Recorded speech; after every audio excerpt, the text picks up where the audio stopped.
Thriving sa China ang iba't ibang uri ng modular exoskeleton bilang suporta sa mga persons with disability. Dito naman sa Pilipinas, may prototypes na ring dinevelop para sa accessibility. Tara, let's change the game! Para sa mga nahihirapang lumakad o nangangailangan ng extra boost sa tuhod at balakang.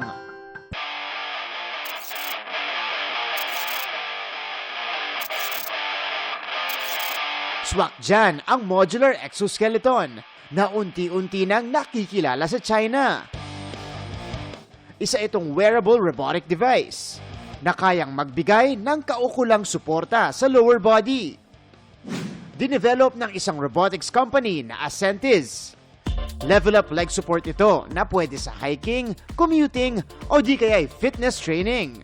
A lot of places are using the exoskeletons to help people to walk, and you can use it the whole day.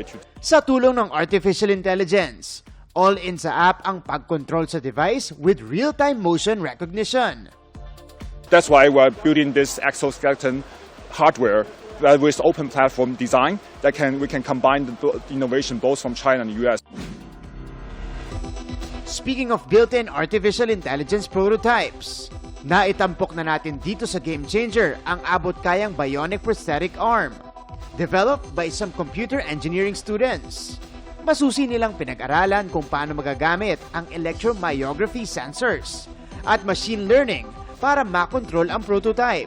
Nag-implement po kami nun sa every finger na may force sensor, then magpa-vibrate siya kung gaano kalakas yung hinahawakan niyang object. Nagsisimula ang ating imbensyon dito sa EMG sensor dahil gumagamit siya ng electromyography technology. So itong EMG sensor, siya yung nagpipick up ng muscle activity o muscle signal mula sa taong may suot nito. At ang maganda dito, non-invasive siya. At ipapadala niya yan dito sa microcontroller na nasa loob nitong bionic prosthetic arm at siya naman yung magde-determine at siya yung magta-transmit, magko-command kung anong klaseng movement yung gagawin nito. Promising local innovation din ang Project Safer o stair assistance for everyone in recovery. Para di na kailangang mahirapan sa pag-akyat ng hagdan ang mga may motor impairment, senior citizens, o iyong recovering from injuries. Dinevelop yan ng senior high school student na si George Lian Tizon. This simple attachment to the cane can help users climb the stairs by attaching to any kind of railing and adjusting to their size and using the motors to help pull the user upwards as a form of assistance. Mga kapuso, ganito gumagana ang Project Safer. So, una, pipindutin natin yung switch to turn it on, pero hindi pa siya agad-agad iikot. Para magawa natin yan, kailangan natin pindutin itong speed setting niya. Ayan. Yun yung red button. Meron siyang 3 levels ng speed. Pabilis lang siya ng pabilis. Ilalagay lang natin siya in between. Dito na natin ilulusot yung railing.